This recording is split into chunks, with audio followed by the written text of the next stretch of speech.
जय हिंद। स्टडी बसेरा के नए वीडियो में आप सभी का हार्दिक स्वागत है। चैनल पर नए तो चैनल को सब्सक्राइब कर लीजिएगा। वीडियो को पसंद आता है तो लाइक और शेयर अपने स्टडी ग्रुप में, अपने सोशल मीडिया ग्रुप में जरूर शेयर करते चलिएगा। सबसे पहले हम लोग आज स्टैटिक देख लेते हैं। बहुत इंपॉर्टेंट स्टैटिक, यहाँ से एक नंबर तो जरूर बनता है, यहाँ से प्रश्न बनते ही बनते हमेशा।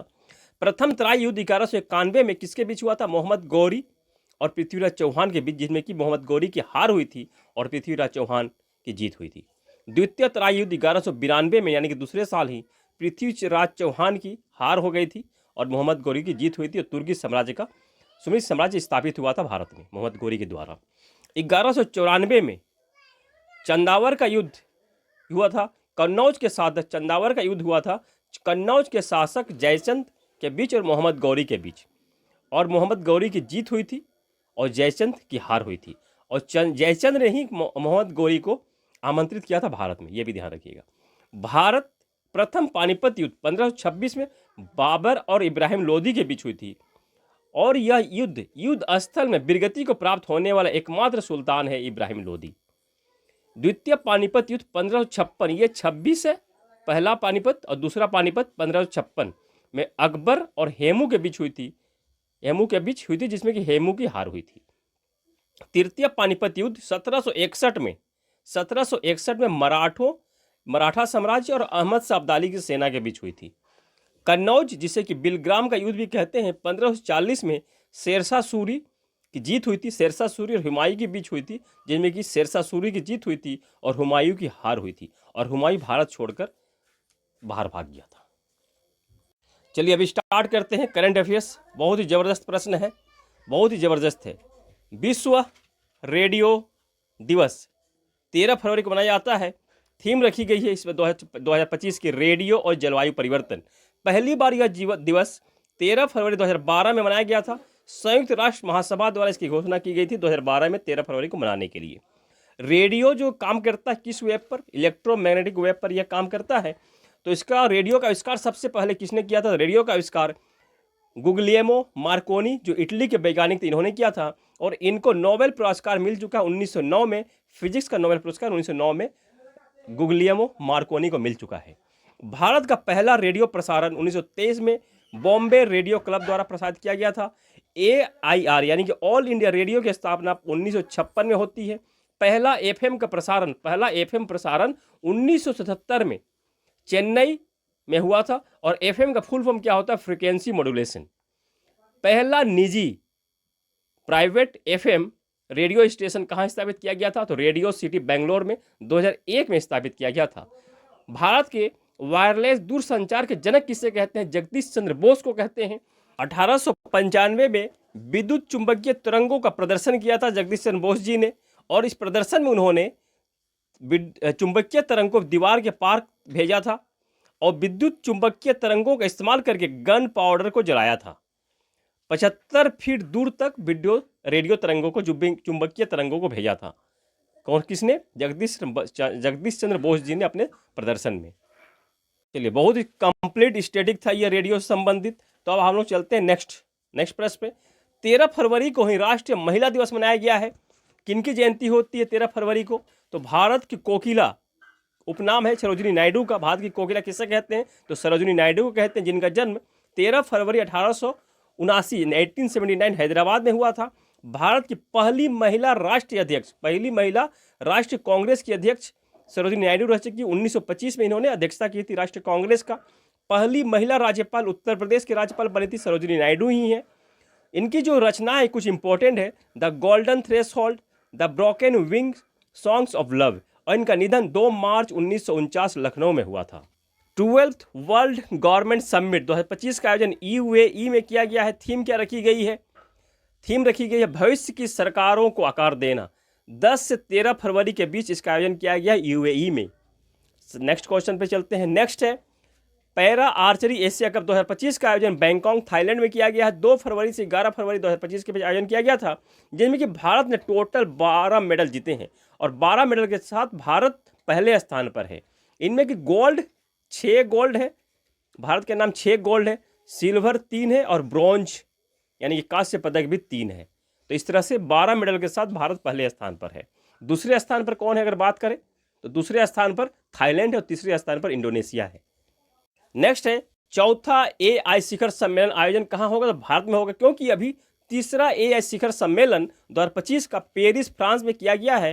पेरिस फ्रांस में किया गया, जिसमें भारत सह अध्यक्ष के रूप में था और प्रधानमंत्री नरेंद्र मोदी AI शिखर सम्मेलन में पार्टिसिपेट करने के लिए फ्रांस गए थे और वहां उन्होंने फ्रांस के मार्सेलेस शहर में प्रधानमंत्री नरेंद्र मोदी जी और फ्रांस के राष्ट्रपति इमैनुअल मैक्रों द्वारा भारतीय वाणिज्यिक दूतावास का उद्घाटन किया गया है।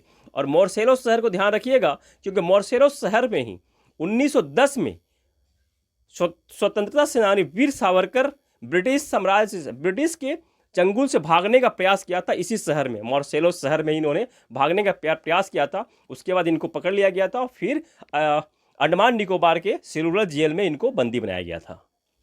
तो मार्सेलोस शहर से ये भागने का प्रयास किया था 1910 में वीर सावरकर। ध्यान रखिएगा, शहर का नाम इंपॉर्टेंट बन जाता है एग्जाम के पॉइंट ऑफ व्यू से। WTA, चौथा WTA means women tennis association, Mumbai open का आयोजन 2025 में किया गया है। इसमें एकल विजेता बनी है जिल टेकमैन, जो स्विट्जरलैंड की प्लेयर है, टेनिस प्लेयर, याद रखिएगा। जिल टेकमैन का संबंध किससे है? मुंबई और टेनिस से संबंध है। उप विजेता कौन बनी है? मनाचाया सवांगकाउ, थाईलैंड के प्लेयर, ये उप विजेता बनी है। भारत ऊर्जा सप्ताह 2025 का आयोजन, ये तीसरा एडिशन है। आयोजन कहाँ हो रहा है? न्यू दिल्ली में 11 से 14 फरवरी 2025 के बीच आयोजन किया गया है। इसका उद्घाटन प्रधानमंत्री मोदी जी द्वारा इसका उद्घाटन किया गया है। राष्ट्रीय उत्पादकता दिवस 12 फरवरी को मनाया गया है।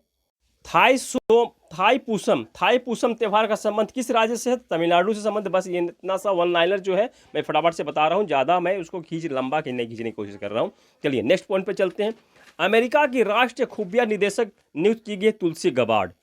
अब तुलसी गबार्ड अब CIA, अमेरिका की CIA, FBI और NSA सहित 18 खुफिया एजेंसियों की देखरेख करेगी। इनके अंडर में ही ये सभी एजेंसियां, खुफिया एजेंसियां, 18 खुफिया एजेंसियां काम करेंगी। तुलसी गबार्ड पहली हिंदू महिला है। जो अमेरिका के बारे में समझ लेते हैं। 47वें राष्ट्रपति नियुक्त हुए थे डोनाल्ड ट्रंप, दूसरा कार्यकाल है इनका। पहले कार्यकाल 2017 से 2021 के बीच था।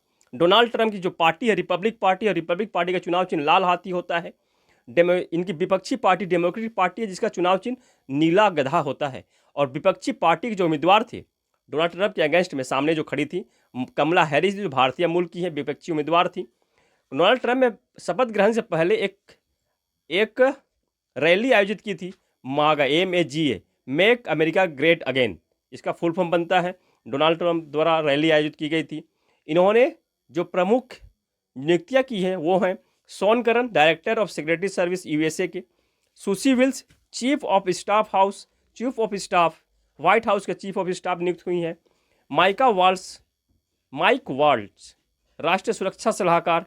डोनाल्ड ट्रंप USA के 47वें राष्ट्रपति। तुलसी गबार्ड राष्ट्रीय खुफिया एजेंसी निदेशक।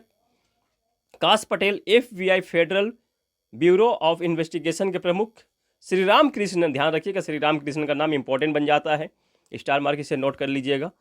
श्री राम कृष्णन व्हाइट हाउस के senior policy adviser AI adviser नियुक्त किए गए हैं। 50-51 मूवमेंट कहाँ चला था? तो अमेरिका में चला था। अमेरिका के 50 स्टेट में 50 प्रोटेस्ट एक दिन में, 50 राज्यों के में 50 प्रोटेस्ट एक दिन में, यह 50-50 एक मूवमेंट चलाया गया था अमेरिका में ही। इस पॉइंट को भी ध्यान रखिएगा। चलिए, मित्रा ये एप्लीकेशन किसके द्वारा लॉन्च किया गया है? जिसका फुल फॉर्म बनता है mutual fund investment tracking and retriever assistant. Launch किया गया सेबी यानी कि security and exchange board of India, इसके द्वारा लॉन्च किया गया। क्यों लॉन्च किया गया है? तो फुल फॉर्म से समझ में आ रहा है, जो भी निष्क्रिय और बिना दावे वाले म्यूचुअल फंड है उनको ट्रैक करना, उनका पता लगाना और उन्हें वापस कराने में निवेशकों की मदद करने के लिए मित्रा को लॉन्च किया गया है सेबी के द्वारा। सेबी की अध्यक्ष, वर्तमान अध्यक्ष कौन है? तो माधवी पुरी बुच है, जो कि पहली महिला अध्यक्ष भी हैं सेबी की। चैंपियंस ट्रॉफी 2025 के 4 खिलाड़ी को एम्बेसडर बनाया गया है। इनमें कौन कौन है? शिखर धवन, भारत के प्लेयर, सरफराज अहमद, पाकिस्तानी player, Shane Watson, Australia player, और टीम साउथी, ये न्यूजीलैंड के प्लेयर। इनको बनाया गया है चारों को brand ambassador. ICC Champions Trophy 2025 का आयोजन कहाँ हो रहा है? पाकिस्तान में किया जा रहा है। और भारतीय मैच कहाँ होगा? भारत के मैच, सभी के सभी भारत के मैच, जितने भारतीय मैच होंगे, भारतीय टीम के मैच UAE में होंगे, क्योंकि भारतीय टीम पाकिस्तान नहीं जा रही है सुरक्षा कारणों से। उसी तरह से हम कुछ दिन पढ़ा था, जो 9th ICC चैंपियंस ट्रॉफी का ऑफिशियल सॉन्ग भी लॉन्च कर दिया गया है, जो कि इसका आयोजन पाकिस्तान में किया जा रहा है। 19 फरवरी से 9 मार्च तक यह चलेगा। और गायक कौन है? गायक है आतिफ असलम। और ऑफिशियल सॉन्ग क्या है? जीतो बाजी खेल के। पहला आईसीसी चैंपियंस ट्रॉफी 1998 में बांग्लादेश में आयोजन किया गया था।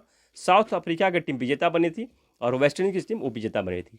8वां, ये तो 9th है जो अभी 2025 में आयोजन किया जा रहा था। 8वां हुआ था 2017 में। इतना पहले हुआ था, जैसे ध्यान रखिएगा, बहुत दिनों बाद हो रहा है, इसलिए 8वां आईसीसी चैंपियनशिप ट्रॉफी का आयोजन इंग्लैंड और वेल्स में किया गया था। पाकिस्तान की टीम विजेता बनी थी और इंडिया टीम उपविजेता बनी थी। तो ये पॉइंट यहाँ से इंपॉर्टेंट बन जाता है। आईसीसी क्रिकेट से रिलेटेड और भी एक न्यूज़, कल भी हम लोगों ने आईसीसी का कंप्लीट डिटेल रिवीजन किया, तो आज कंप्लीट रिवीजन नहीं करेंगे, कल का वीडियो लोग देख लीजिएगा अगर रिवीजन करना है तो। ये इंपॉर्टेंट है। आईसीसी द्वारा बहुत इंपॉर्टेंट प्रश्न है ये, बहुत ही ज़बरदस्त और इंपॉर्टेंट स्लाइड, ये ध्यान रख लीजिएगा, बहुत ही इंपॉर्टेंट स्लाइड है ये। आईसीसी द्वारा प्रतिबंधित होने वाली पहली महिला क्रिकेटर कौन बनी है? सोहेली अख्तर। किस देश की प्लेयर हैं? बांग्लादेश के प्लेयर हैं। भ्रष्टाचार की दोषी पाई गई हैं। 2023 में क्यों पाई गई है? 2023 में महिला T20 वर्ल्ड कप मैच के दौरान मैच फिक्स करने का, इस पर जो आरोप लगा था वो प्रयास करने का, मैच फिक्स करने का प्रयास का दोषी पाया गया इनको, और इसलिए इनको क्रिकेट के सभी फॉर्मेट से 5 साल के लिए प्रतिबंधित कर दिया गया है, बैन कर दिया गया है। तो अब एक प्रश्न बन रहा होगा कि 2023 का महिला T20 वर्ल्ड कप का आयोजन कहाँ किया गया था? तो साउथ अफ्रीका में किया गया था। साउथ अफ्रीका में किया गया था। विजेता टीम ऑस्ट्रेलिया बनी थी और उप विजेता टीम साउथ अफ्रीका ही रही थी। ये 8th रैंक का था, 8वां महिला T20 था। तो 9वां आईसीसी महिला T20 2024 में आयोजन किया गया था, यूएई में किया गया था। और इसी से हम लोगों ने पढ़ा था कि बांग्लादेश में जो राजनीतिक उथल पथल हुई थी उसके कारण से यह हस्तांतरण किया गया था यूएई में, क्योंकि बांग्लादेश में ही यह होना था। विजेता बनी थी न्यूजीलैंड की टीम और उप विजेता साउथ अफ्रीका टीम बनी थी। उसी तरह से 10वां T20 वर्ल्ड कप 2026 का आयोजन कहाँ होगा? तो इंग्लैंड में किया जाएगा। और 11वां आईसीसी महिला T20 वर्ल्ड कप 2028 में आयोजन पाकिस्तान में किया जाएगा। वीडियो पसंद आ रहा है तो बोल दीजिए, एक बार बोल के एजी श्री मंगल भवन बोल के लाइक कर दीजिए और कमेंट भी कर दीजिए। 91th billiards and snooker national championship के विजेता कौन बने हैं? पंकज अडवाणी बने हैं। ये हमेशा यही विजेता बने, अधिकतर इनका ही नाम रहता है, पंकज अडवाणी बने हैं। और तो इनका संबंध ध्यान रखिएगा, बिलियर्ड्स या स्नूकर ऑप्शन में कभी कभी रहता है कि पंकज अडवाणी का संबंध किनसे है। उसी तरह से एशियाई स्नूकर चैंपियनशिप का आयोजन कहाँ होगा? तो दोहा कतर में होगा। 15 फरवरी से 21 फरवरी 2025 में इसका आयोजन किया जा रहा है, यानी कि 15 फरवरी, यानी कि आज वीडियो बन रहा है 14 फरवरी है, आपको कल यह वीडियो मिलेगा, यानी कि आप कल से ही 15 फरवरी से यह स्टार्ट हो रहा है। और ये जो हुआ था 91th billiards and snooker national championship का आयोजन कहाँ हुआ था? इंदौर मध्य प्रदेश में हुआ था। 7 जनवरी से 16 फरवरी तक इसका आयोजन किया गया था 2025 में। चलिए आज के लिए इतना ही, मिलते हैं नए वीडियो में। आशा करता हूँ सेशन पसंद आया है। इसी आशा उम्मीद के साथ मिलते हैं नए वीडियो में। तब तक जय हिंद, स्वस्थ रहें, मस्त रहें, धन्यवाद, जय हिंद।